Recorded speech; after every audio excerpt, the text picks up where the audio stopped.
So, welcome everybody. Freetrail Friday, we are back. It is a lovely Friday afternoon again. I'm glad you all are joining us from wherever you are in the trail running world. It's going to be a really fun conversation today. I'm having two people here on the program who may be unfamiliar to you, but who I've been talking to a lot recently and who I've grown to really respect and admire. We've got David Callahan and Jenn Hughes from UltraSignup here to talk all about the institution that is UltraSignup, the present and future of this critically important race registration site, and a service that we are all familiar with. David, all the way from Nashville, Tennessee, partner in UltraSignup, and Jenn Hughes from the Great White North, Alaska, joining us here on Zoom, the managing editor of the new UltraSignup News, the media arm of the company that you may have seen in your inbox or on the internet. We will get to our guests here in just a little bit, as I do every week. I just want to give a big shout out to our sponsor, that being Aura. Guys, you've heard me talk about Aura Ring a number of times. I would encourage you to go out and grab this awesome piece of hardware that I always have on my index finger, but that I never, ever notice. It's an amazing product that helps you understand your health, fitness, readiness, of which my readiness has been terrible all week after my inaugural race directing responsibilities at the Gorge Waterfalls weekend, which maybe we'll get into here. But you guys may have to bear with me. I feel like I'm still running on fumes after 5 days since the event actually transpired. But go grab an Aura Ring, folks. You can find a link in the description here on the YouTube or in the show notes if you're listening to this on the podcast. And you can get 6 months free subscription with the purchase of a Gen 3 ring if you use that link. Another just couple updates before we get to it.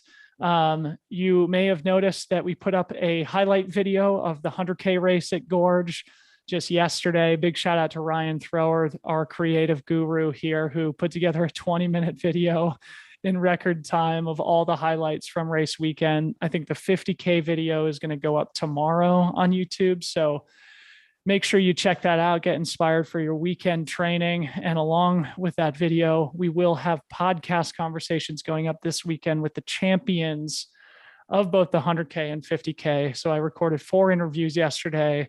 Came all good. And David Laney will go up tomorrow. And then Keely Henninger, Ryan Miller will go up on Sunday. So that'll keep you company on what I hope is a productive training weekend for all of you. And finally, before we get to our guests, if you have questions, if you're watching live, if you get in the chat, I'll do my best to monitor the conversation happening in there and pull out the best questions and introduce them into today's conversation.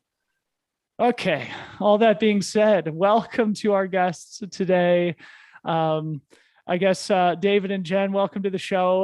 Like I mentioned, the three of us have all talked on the phone many times at this point, but I'm really happy to have you guys on the show. I think it's the best place to start is just with a broad introduction of both of you. Maybe David, we'll start with you. I think just give a synopsis of your career and how you ended up where you are at UltraSignup.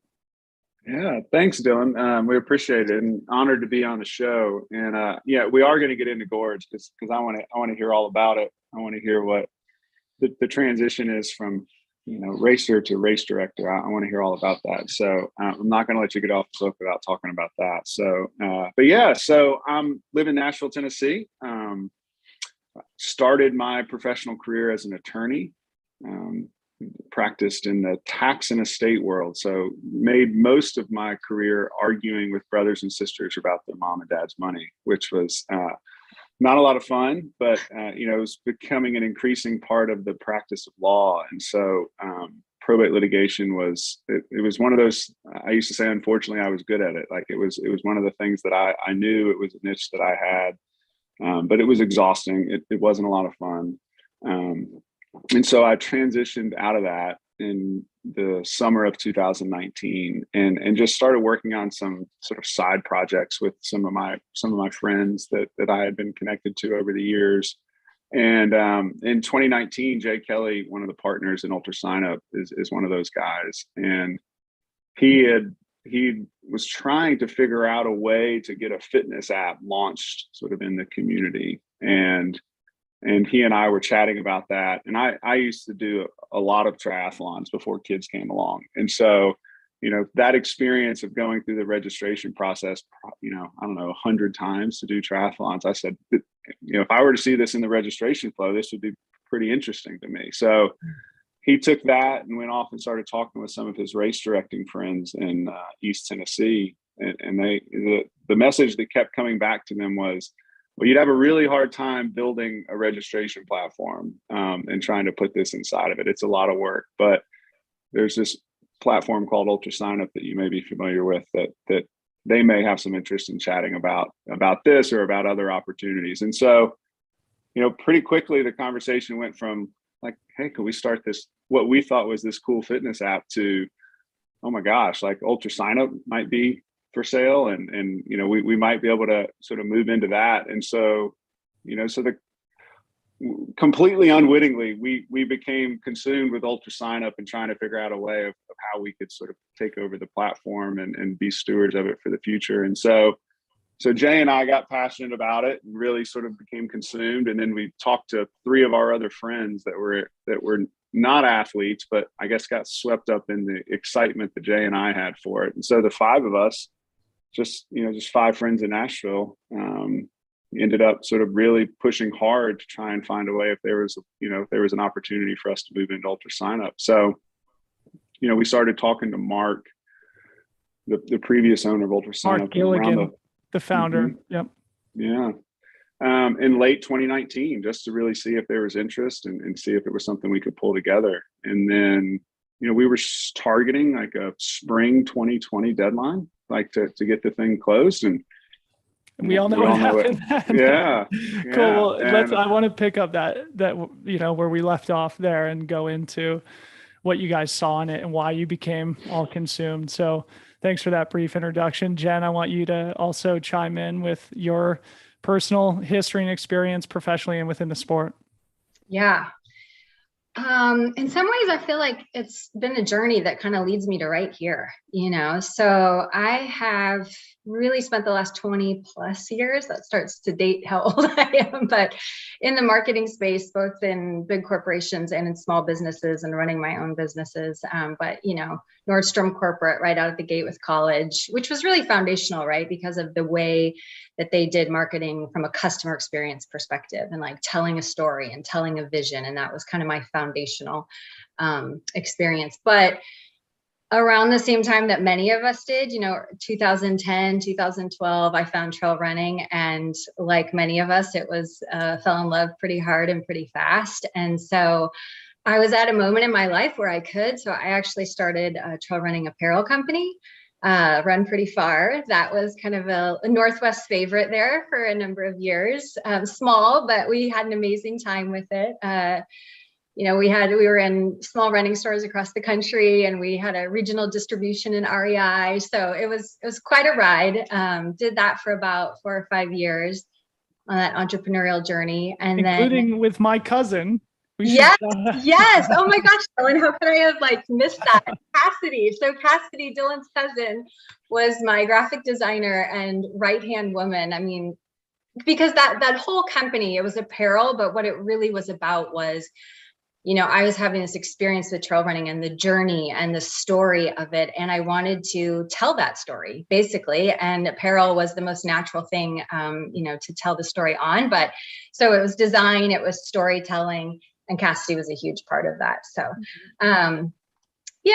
did that for a number of years, but kind of had to do that gut check moment that many small businesses and entrepreneurs do, where you kind of look at the ledger balance and look at where you're at with having a small child and a family and go, okay, is this a lifestyle hobby, or is this going to set me up for the next 10, 15, 20 years? So I pivoted back into the corporate marketing space and technology and Microsoft, and, a hard turn from being my fun Run Pretty Far business. But that was also an incredible journey because I really got to take everything from a marketing perspective and then just do it on this, global enterprise level, which gave me a lot of chops in that space.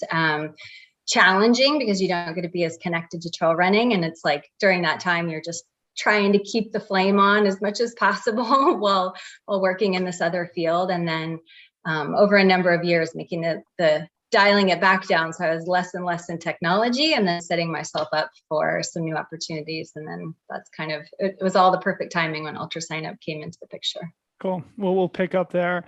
So guys, thanks for that quick introduction. I think the best way to set this up is to make the first part of this a little bit more David heavy and the second part a little bit more Jenn heavy, because I think that'll help to paint the picture of where UltraSignup's been and really where it's going.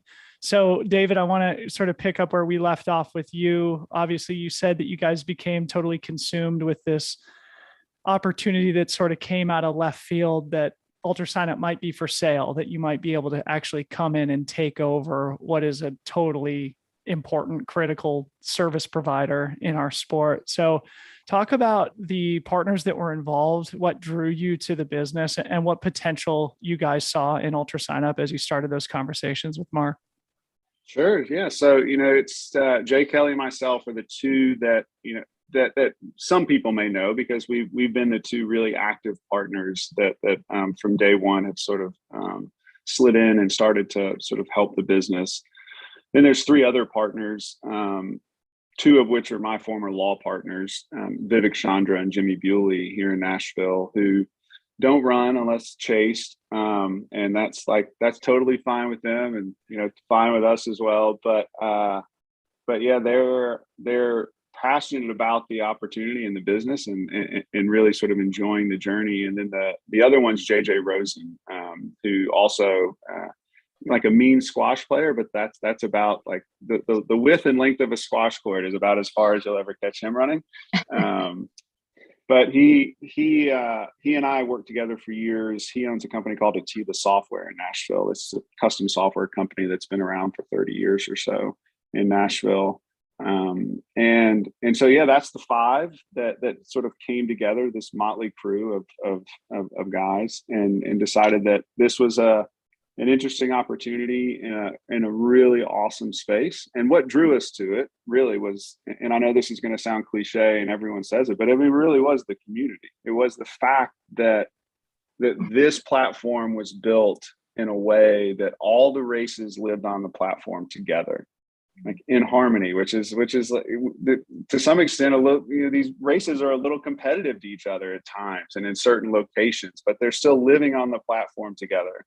And all the racers are on the platform, and they're trying to find their experiences on the platform. And UltraSignup sits in the middle of that and helps facilitate that transaction. And so to us, that was a really interesting model. And when you look at a lot of the other platforms, that's not the model they've chosen to build. But for us, that really stood out as this is unique. This is something different, and this community comes to this hub to find these experiences. And at that point, that was enough for us. We didn't really know how deep the community ties went to the platform until we really got into the seat and started talking to people and learning, about their relationship with the platform more broadly. But that was it. It was the community. And in the spring of 2020, when COVID hit and we had to pause the acquisition, we were really worried that the platform wouldn't survive. We were playing this scenario out in our head that all these racers were going to ask the race directors for refunds. The race directors had already advanced costs for shirts, for medals, for insurance, and there wouldn't be money there to pay it. And then they would turn around and come to UltraSignup, and UltraSignup wouldn't have had money because it had already been distributed to the race. So we were expecting this sort of cataclysmic outcome. And so we took a step back and we watched, and what we saw was about 180 degrees the opposite. We saw the racers supporting the race directors, and we saw the race directors supporting Mark through a really tough time. I mean, it was hard for everybody, but it was really on a platform side. The platform wasn't built for a global pandemic, so there were a lot of work that had to be done in short order by Mark. And the race directors really supported him through that process. And so we're watching what's happening over here. in the trail and ultra running space. And then my background in the triathlon space, I'm watching what's happening over there. And there's class action lawsuits against Ironman and stuff like that, which is it's a different scenario, but the on a macro scale, the reactions in those two verticals were very different. And so around the summer of 2020, we told Mark, like, all right, let's see if we can keep pushing this thing forward and find a way to make this happen. And ultimately, we're able to do that in September. So community is what brought us to it. The community response during COVID is what kept us sort of pushing forward. And so you'll hear a lot about community from us throughout this podcast. And if I happen to catch you over a beer somewhere, that's probably all we'll talk about during that. I mean, community is the drumbeat, the steady drumbeat that reverberates throughout the UltraSignup team right now. Yeah. So, and that's what provided the resilience and durability for the business as the whole event space went through a really trying time for a couple of years. And I want to go into that a little bit later, and sort of like maybe what you guys have seen as we emerge from COVID. But I guess maybe before we get to that, I think, David, it would be fun to just set the table with a little bit of history for those who are maybe newer to the sport. I don't expect you to know the deep details of the founding story of UltraSignup, but maybe for those who are interested, who didn't even realize that it had been acquired, if you could add any color to the history of the site, Mark's sort of founding vision, and the service it's provided traditionally. Yeah, I'll roll it back to a long time ago, where if you wanted to get into a race in Northern California and you lived anywhere else in the country, you would write a letter to the race director, mail it, ask for an application. They would mail you an application back. You fill it out. You mail that back with your check. If it was a race that had a lottery, they'd hold that check until you got through the lottery. If you got through, they'd cash it. If you didn't, they'd mail that check back. So Mark was from the Northern California region, was an avid trail and ultra runner, and was friends with a lot of these race directors in that community. And he was a software guy. And so he said, like most entrepreneurs in this space, hey, like, I think I can build you something on my nights and weekends that would allow you to do this online. So no, this wasn't like 1970. This was 2009 when this was. That's crazy to think. Like, it did that was right when I was getting into the sport, and it did, I think, support what we've now come to realize was a massive chapter of expansion in the sport. I think UltraSignup and the utility that it provided to keep people inspired, to help them find races, whether close to home or a little bit further afield, that they could test themselves on. It was actually kind of ahead of its time, and has, we joke on the calls that we've had together about the bad decisions sometimes that people make when they're on UltraSignup. Oh, yeah. Maybe they've had a beer or two and they're just scrolling through and they break their credit card out, and the next thing you know, you're signed up for a 100-miler. And yeah, thanks to Mark Gilligan for sort of creating that phenomenon. Do you know why Mark was ready to sort of step aside at the time that he was? Again, whatever you're willing to reveal, I just think that the community might be interested to hear, when you guys were coming to the table. Obviously it takes a buyer and a seller. Maybe what was he looking to do, and what did he see in your guys' team that made him feel comfortable that you were the right stewards for the next generation? Yeah, so I can provide what perspective I have. Mark's the best person to ask about that, but our perspective was that it started as a hobby business that he ran on nights and weekends. And then he realized that this thing's growing, the sport's growing. There was a lot of what was happening in Northern California became a template for a lot of races across the country. And so the fact that it became a preferred platform in Northern California helped it grow as the sport grew. And then, eventually Mark transitioned out of his day job, and this became the full-time job. And then the platform just sort of kept growing and growing and growing as the sport grew. And so it reached a point, I think, where it just became too much. When Mark took over, when we took over, it was what we very affectionately called the Mark and Bill show. It was Mark Gilligan and Bill Carr. And there were periodic interludes of another person called Summer Wofford, who would come in and help when things got really hectic. But it went from 2 people to now we're a team of 10. And so, 2 people were keeping UltraSignup alive behind the scenes, and that it was just a lot of work. And It's so pretty remarkable. Yeah. it's For how amazing. big of a platform it is. So And maybe so- this is a good time to kind of talk about, obviously, like, you came in and expanded the team. And I know that you have plans to kind of expand the offering, and you have a vision for the longer term. Maybe talk about what you guys did immediately upon taking control of the platform, and anything you want to reveal in terms of interesting things that you have in the hopper or longer term visions for different ways that you'd like to touch the community. Yeah. So one of the first things we did was we moved the platform from a single server up into the cloud, which gave us a lot more capability to deal with the spikes. We actually, Jay and I had lunch yesterday with Laz Lake. He only lives 20 or 30 minutes away from us, so we had lunch with him. And it was funny. He was telling us about a time where they crashed UltraSignup for 2 days, and like to some extent that almost became a badge of honor at some point. And that's just, again, that's the nature of the platform growing, and like the infrastructure that was in place at the time just not being able to sustain it. So one of the first things we did was to get on the other side of that and move the platform over to a cloud-based server that could handle loads. So last year, January 1st was a trying year for us, because we weren't sure how it was all going to work out. But I hope everyone noticed January 1st this year, it just sort of went off without a hitch, which was really nice and refreshing for us. It sort of ruins your New Year's Eves when you're on an UltraSignup. I'll just let everyone know that, because you're sort of You're so worried yeah. New Year's resolutions are going to crash the platform. And then our focus beyond that, really over the first year, was to do no harm. Like, we really were not trying to make major strides in the platform until we understood it a whole lot better, until we understood the community better, until we understood both like the director side and the racer side, because we're the new guys here, and we're learning this stuff as we go. So we spent really the first year trying as best we could. Unfortunately, there's a lot of Zoom calls, not in person, like to get to know the community here in the States, around the world.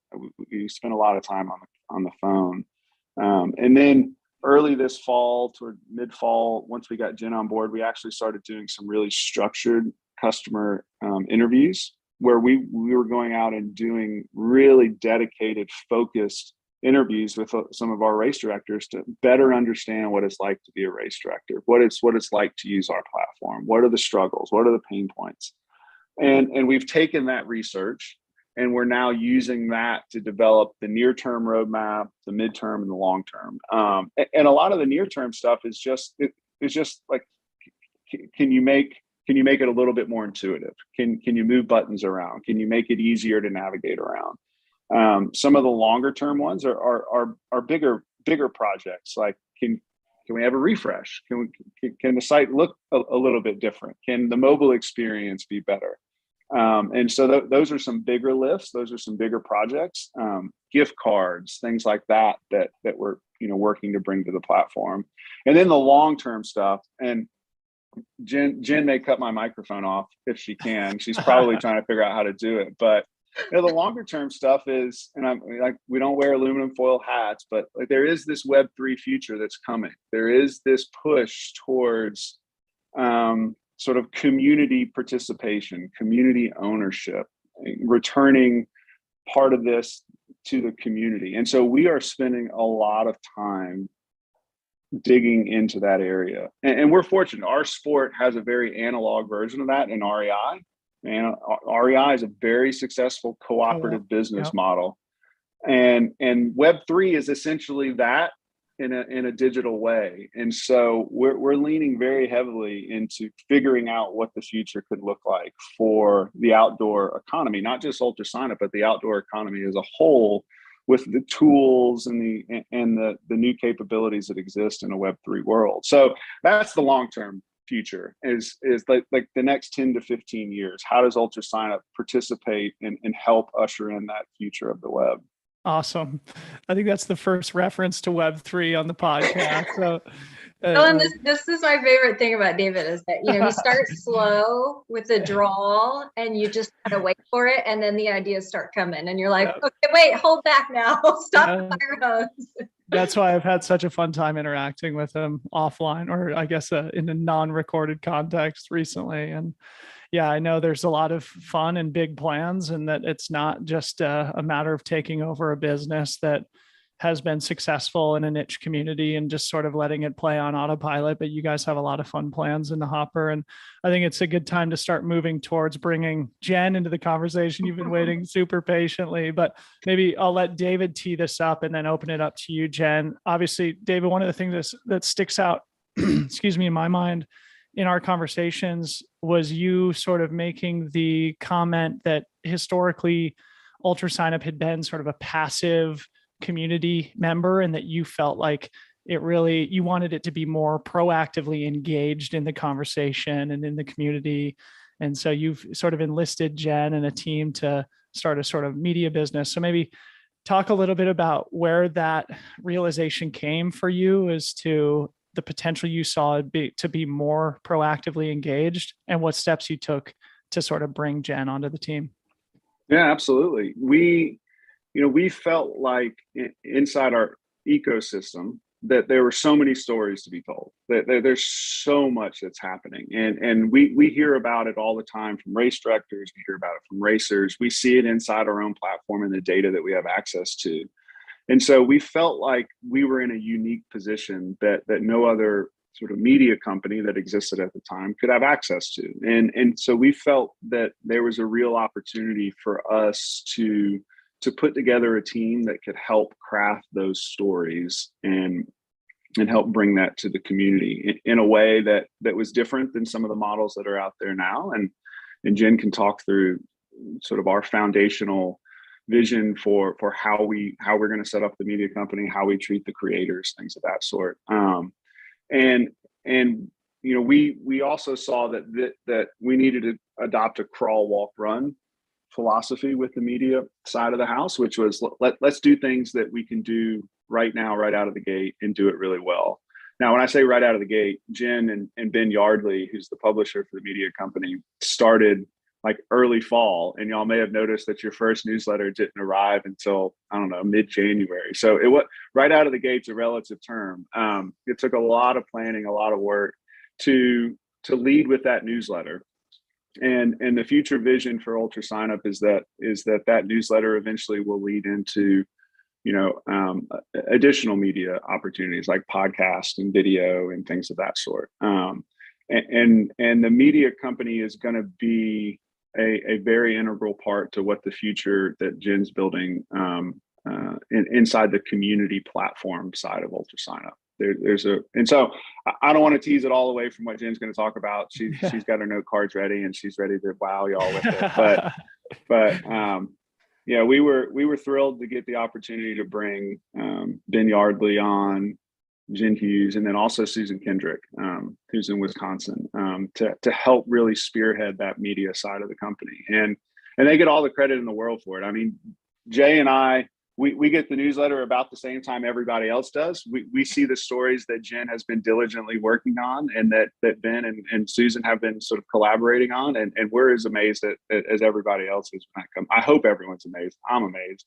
When it rolls through. Great. So it's been really great. So Jenn, thanks for letting David sort of set up this new sort of trajectory that UltraSignup is on from a business perspective. And I think he did a great job of setting up the conversation of where it's headed. So maybe expand on what he said. At what point did you sort of come into the picture? What potential did you see in this business? What got you excited about coming on board at UltraSignup and leading the media and content side of the things?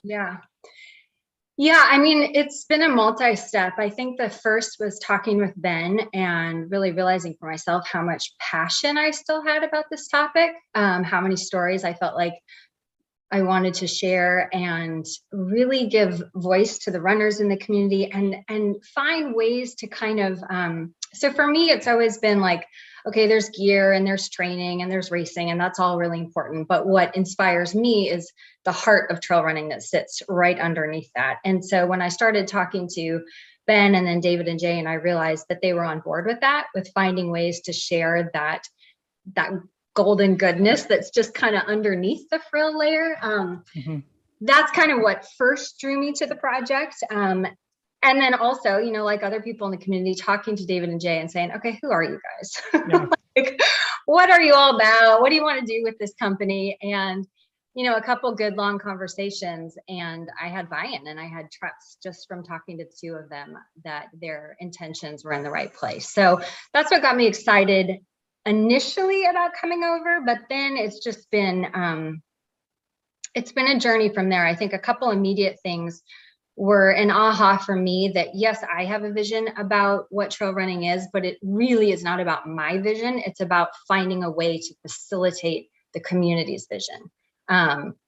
A really great example, I mean, this is a short one, but a great example is right when the Ukraine conflict was starting, you know, Sunday night, I'm working on the newsletter and I'm trying to think, okay, what do we say, UltraSignup? What do we not say? Do we not say anything? Do we avoid it? Do we mention it? So I'm like trying to come up with this great thing. And I picked some art from Ukraine and I shared it with Ben and David and Jay in the morning. And David actually said, well, what about instead of kind of us making a statement, if we find a way to say how runners are feeling about this, like find posts from how runners are processing it.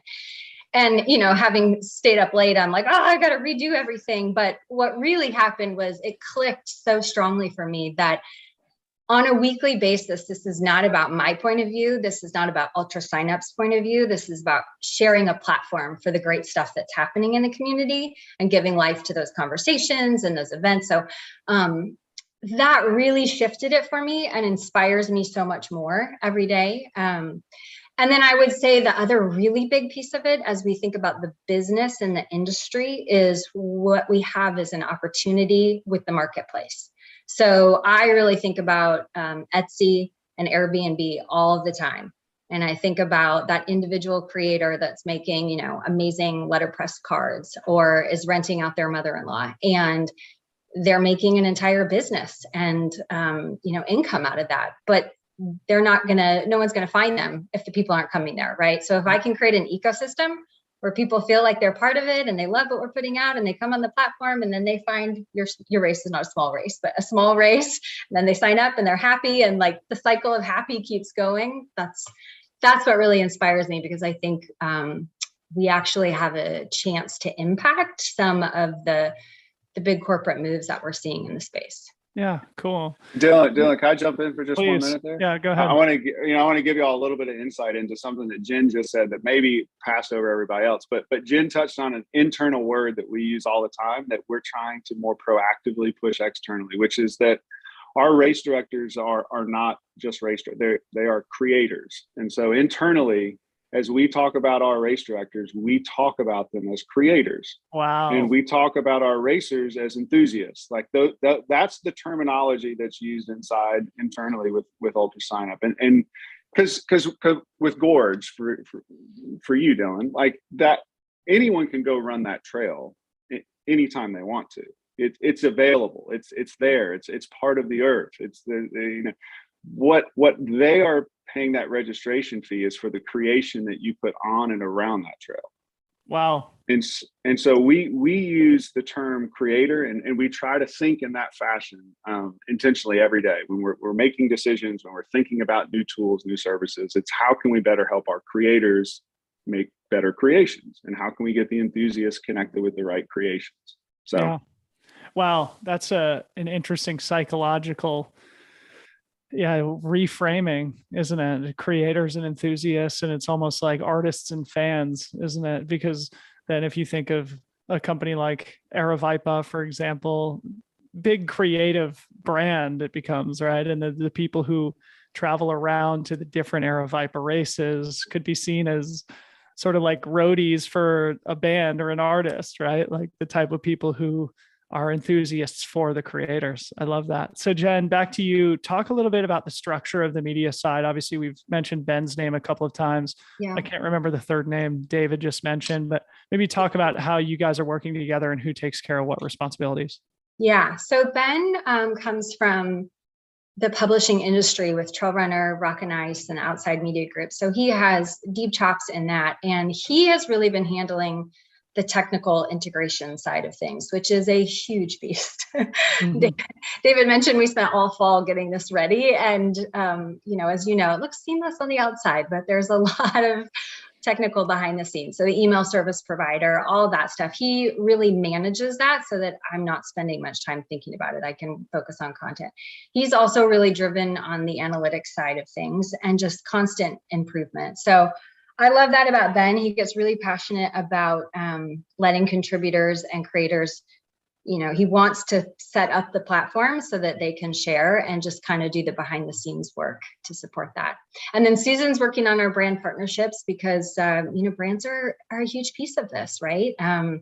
There's the creators that we just talked about, and then there's the enthusiast, and then we all need shoes. So brands are a part of it. Yeah. And she's working on some really creative ways to bring brands into the picture in a way that adds value and is fun for all parties involved. Yeah. All right. Well, let's get to that in a second, because I was going to ask about the monetization of the media side of things. But first, talking about, David mentioned the crawl, walk, run approach that you're taking. The newsletter has been the first offering on the media and content side that you guys have brought to market. Jenn, maybe talk about the creative process of bringing the newsletter into existence and why you guys decided to start there rather than a podcast or some other media offering. Oh my gosh. Yeah. Podcast seems so hard. So many variables that you can't control. David and I were just talking about this. At least with the weekly news, I can, re-edit it. No, I think it was a natural because we do have the signups. We have the email list, right? From over a decade plus, 12 years in the business. But the key there was, as we made this shift from being a registration company where you pass through, you sign up, you feel great about it, but we haven't had a relationship yet, right? As we started to go out, is really being mindful and careful about that. So that's what's been top of mind for me as we took those first baby steps with the weekly news, is to make sure that hopefully it was clear that this isn't a company sending you an email all of a sudden, right? I'm a human, I'm a person on the other side of this.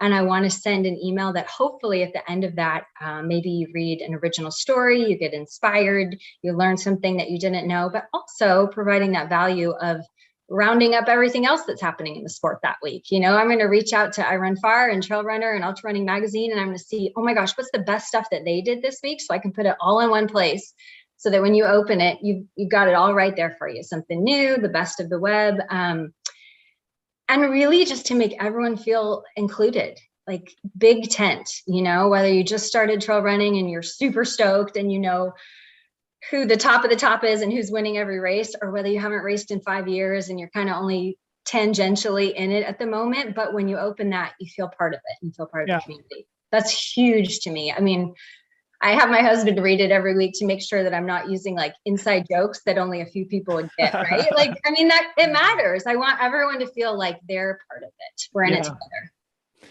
I'm so happy you said that about I Run Far and Trail Runner. Yeah. And I think it sort of touches on something I'm really passionate about, and that being that this should be a positive sum thing, because obviously it could be seen as UltraSignup is in competition with Freetrail or with I Run Far or with Trail Runner, but really we all depend on our sport moving forward in a really healthy way. And if we can do things that amplify the voice of I Run Far or Trail Runner, it's not only good for them, but it's also good for UltraSignup. It's good for Freetrail, and we can all be friends in a big tent. So, oh my God, that's my favorite part of it, is finding all the good stuff and reading them with that eye of like, is this interesting to everybody? I think so. I hope so. And like, okay, I shared Dylan 2 weeks ago. Like, who's what's happening over here, and trying to like spread the love a little.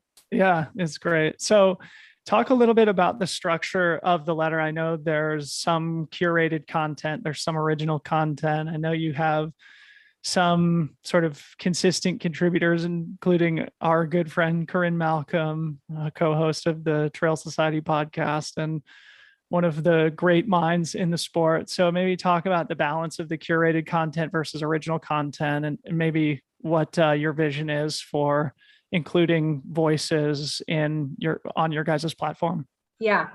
I think sharing new voices and new perspectives was a big piece of the original content, as well as going back to what I started with of, for me, always wanting to tell stories that share the heart of trail running, right? So I don't think actually yet we've done a story on an elite runner, although that's about to change. And that's not to put it in labels and categories of elite versus everyday, but just the idea being that past the podium, there's so much depth in the sport and really inspiring stories that we wanted to share. I think one of our very first original stories came out of the Keep Trail Running Weird award series that we did at the end of the year. And this is a great example of using the UltraSignup data, right? And we're trying to figure out, okay, who ran the most races this year?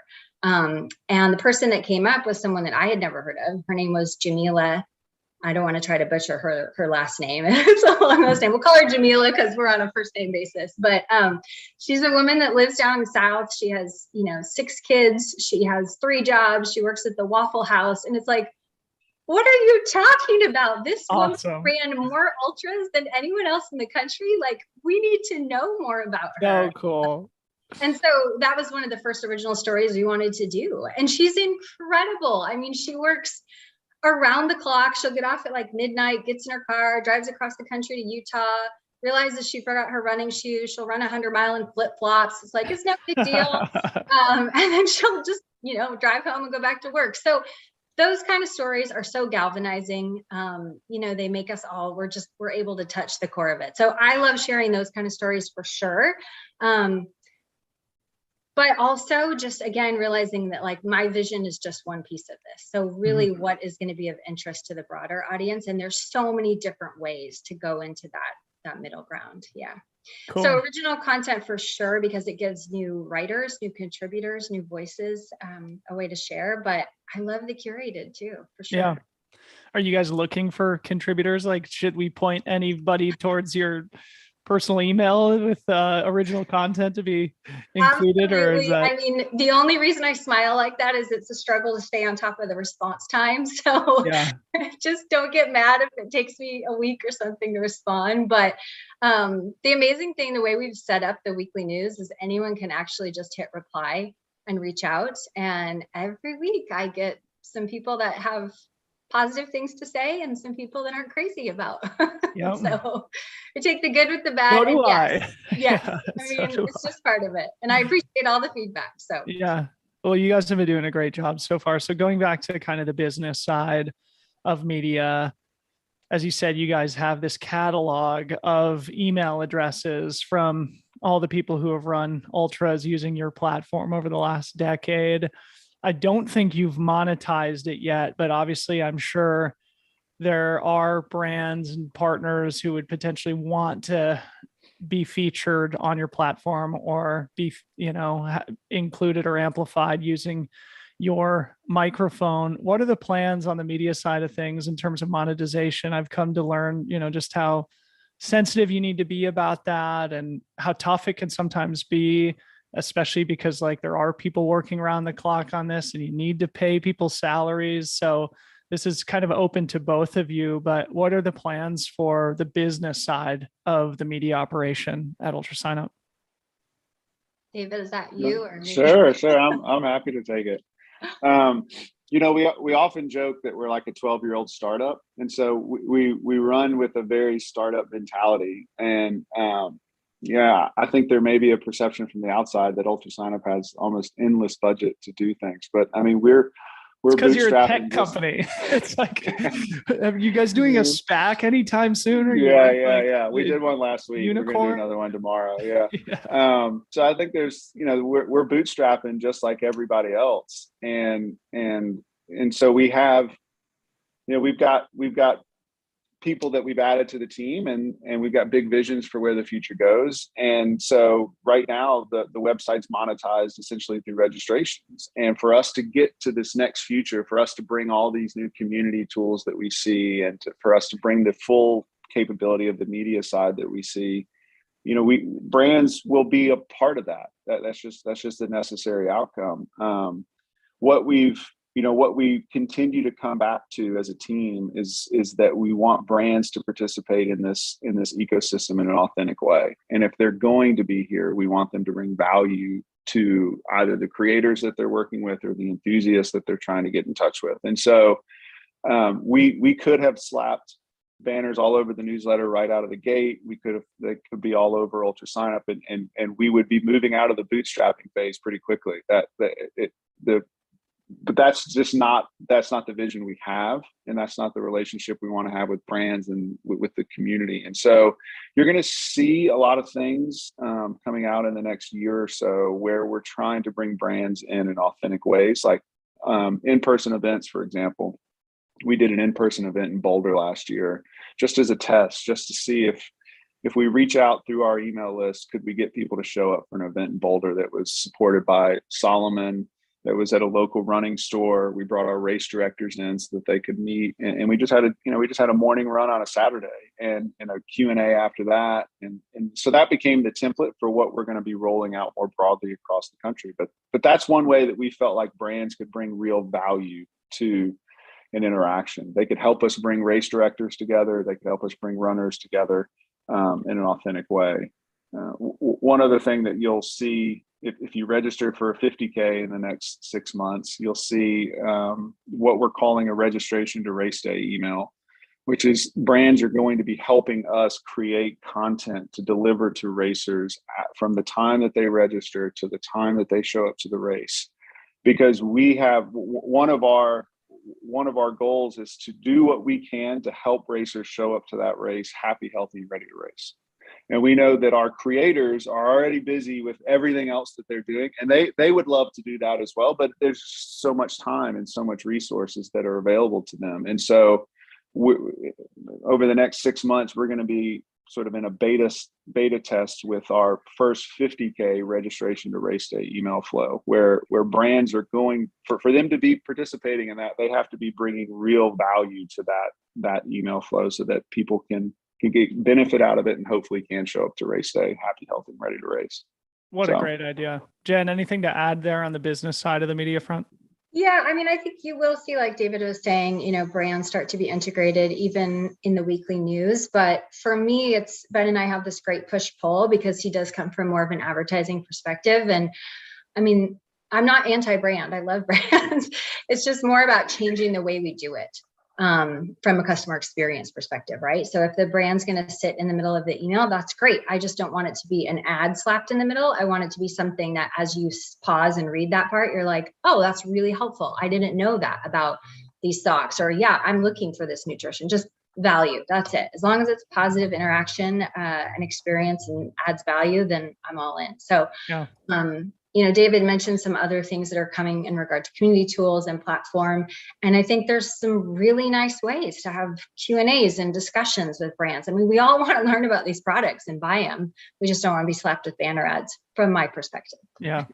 David, I love what you said about making sure that people show up happy, healthy, and ready to race. And I think UltraSignup can have a huge influence on that becoming a reality for more and more runners over time, because you do have this relationship with them. You do know their history at certain events, and yeah, you have sort of a personal touch point and can join them in that entire journey from registration to race day. So back to the data, you guys obviously are sitting on a lot of data compiled over the biggest period of growth in Ultra's history. You also had a front row seat to the pandemic and how that impacted the events business and how races are now bouncing back after a really tough period. Can you give us any insight into sort of the supply and demand sides of the event business right now? What are you guys seeing in the data about participation? Maybe this is better for you, David. Yeah, sure. Yeah, I mean, we came into the business really in COVID winter. September of 2020. We certainly weren't out of it. We heading into January of 2021, we're still very uncertain about where the spring was going to go. And then we had wildfires. I mean, it was a fits and starts kind of 2021 in all regards. 2022, from a registration standpoint, January 1st, 2022 is the largest registration day in the history of trail running. The month of January was the largest month in the history of trail running. The first quarter of 2022 has also been the biggest quarter. So things are coming back. Now, what we are seeing is that what's going on in Ukraine, what's going on with gas prices, what's going on with inflation in the past few weeks has had a little bit of a sort of pullback, a little bit of a dampening, as people, I think, are waiting to see, our gas price is going to come down, is airfare going to stay this high? So there is this. Just looking at plane tickets yesterday, and I was like, wow. Same with rental cars. It's very hard to travel right now. And so 75% of the outdoor industry is travel. That the outdoor economy, 75% of it is travel. And so we're not immune to that. As wonderful as these creations are and these experiences are, we're totally subject to those external macro influences. And so April, the beginning of April, has started to pick back up again, but we're monitoring that. We're talking to our race directors about it. And what we're really excited about, there's no lever we can pull right now to help a race director who's not filling up their race right now. But what it's doing is it's giving us the opportunity to discuss which levers we have behind the curtains at UltraSignup that we can use in the future to help them. And so, the newsletter, targeted email reach, things like that are all things that we're discussing constantly internally on the team to see what we can do to help creators help themselves. That's a constant focus for us and so monitoring those movements up and down is really important to us, and we keep our eye on it. So, but all in all, on par. The sport's coming back. It's ahead of where it was in 2019, which was the previous high water mark. And so I think that we're going to keep seeing that growth. We're going to, as long as my call to action to the community is to continue to support each other. New creators need mentors. There's a reason that Dylan didn't come out and put on a race by himself. I mean, and so if you're an experienced creator, like help fold somebody under your wing and help them with their first race. Bring them on as a co-race director. That's going to take, that's what's going to be required for us to continue to have the growth, the sustainable, authentic growth that we see in the sport. So lovely.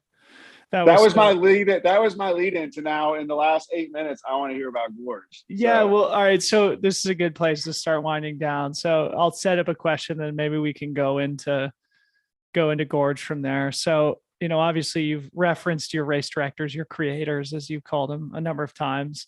That is your core customer. And I have come to recognize these human beings are heroes after my first experience as a race director over the weekend. But much of, as a longtime UltraSignup user, from a registration perspective, a lot of like the tools that are available to race directors aren't necessarily visible to the demand side of the transaction, right? So maybe for those who are unfamiliar, who may be thinking about starting a race, why should they host it with UltraSignup? Like, what tools do you guys provide? What's your unique differentiator there? Yeah, so as much as I'd want to say our tools are significantly different than every other platform, they're probably not. The secret sauce, the differentiator, is that the community is here. And so when we were doing our structured interviews through the fall, the message we kept hearing from our race directors is I could go to another platform and I could set up my event there, but then I have to get everyone to go over there to register. They say, I use UltraSignup because that's where the runners are. And we don't take that for granted. That's why you hear us talk so much about what additional value can we bring to the community. So there's an arms war between the registration platforms to create tools and features. And so from a functionality, I mean, we've got the wait list, we've got the timing software, we've got credits, we've got the results, we've got live event tracking. So we've got the bells and whistles that everyone has, but what we have that no other platform has is this is where the runners are. Mhm. And if you want help with the hardest part of running an event, which is how do I get people there, UltraSignup's a great place to help you get started. As long as you have good pictures, really good description, like answer all the questions. You don't want people landing on your event page and not being able to, in that moment in time, one, feel passionate about the experience, and two, get their questions answered. Yeah. And so if you really want to leverage the capability in the community of UltraSignup, have a complete listing, have a really, really good listing, have really good photographs, a really compelling story. Why should they spend their $100 at your event versus somebody else's? So. Well, I can speak for myself and for Gorge Waterfalls. We were very happy to work with you guys when we needed help with certain things. You were always available. And yeah, of course, the results were updated kind of in real time on the platform. And we can sort of see where everybody stacked up. And it was a great, fun, fulfilling first experience as a race director. And you guys certainly made it a little bit easier. So we're thrilled to hear that. All right. Now I get to ask, harder to run 100K or harder to race direct 100K? So much harder to race direct, man. Not even close. I feel I'm still a complete basket case at this point.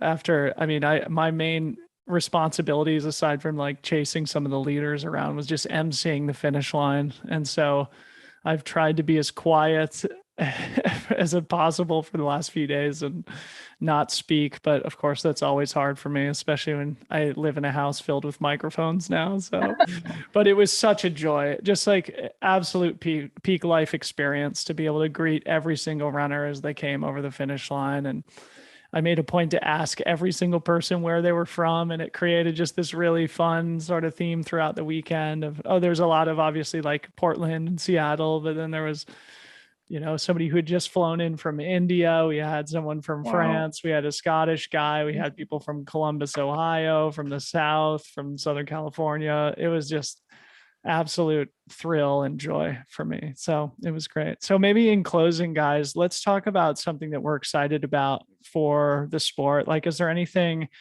that you guys are seeing on your end that makes you particularly optimistic about this moment that we're at in the history of trail running, and maybe any other sort of closing comments as we wind down for the week? Jenn, maybe we'll start with you. I think what makes me excited is what you just basically articulated, right? On the race director side, how much energy and stoke you got from connecting with all of those runners. And it was the same for those runners. They got to tap into that. And I think more than ever in our culture, we need that. We need to have those shared experiences together. Trail running has always been a vehicle to provide that.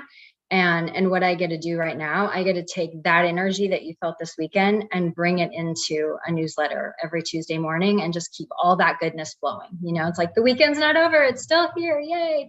And that sounds really simple, but it's much more meaningful than just that, right? It's what we all need and we're trying to tap into. So I love that. And then if it has the double impact of growing the broader UltraSignup ecosystem so that we can keep supporting these creators in their races and enthusiasts trying to find the races, and we're just continuing that cycle, then amen. What a great job. Beautiful. You just reminded me that we need to include where people can sign up for the newsletter just in case they're not on the listserv. News.ultrasignup.com. It's right there. Big sign up. Perfect. Or just email Jenn and she'll take care of it. Totally. Just email me content ideas, story pitches, feedback. I want all the emails. Yeah. David, you're up. Close us down with something you're optimistic about. Yeah, I'm really enjoying watching the evolution of these backyard ultras. I think the backyard ultra is going to become a new entry point for a lot of people into this sport. And I'm really excited to see that potential, because you have the capability in that one race to have people run 1 yard or run 80 plus yards like Harvey. I mean, it's such a unique experience, and we're really excited to see how that evolves in the next several years, because it can be intimidating for people to think about going to a 50K as their first race. A lot of our race directors have shorter distances in their races, but there's something unique about that backyard structure that lets people well, if I'm feeling good that day, I can keep going. I can keep going. I can keep going. So it's the marrying of that sort of timed racing that we've seen before with the backyard structure, I think is something I'm interested to watch race directors grab a hold of and evolve on. So crazy stuff. It's crazy. It's crazy. Yeah. Hey, well, guys, this has been an absolute joy. I'm really happy that, we can put a face and a voice and a name to UltraSignup, and you guys have been a joy to interact with in the non-recorded context and the Zoom calls and the emails that we've bounced back and forth. You guys have been enormously supportive and, I don't know, provided a lot of encouragement to me and what we're doing with Freetrail. And it's something that I definitely appreciate. So big fan of what the whole future holds for the future of UltraSignup. Thanks everybody for listening and watching us live. For David and Jenn, I'm Dylan Bowman. Hope you guys have an awesome weekend out on the trails. See you soon.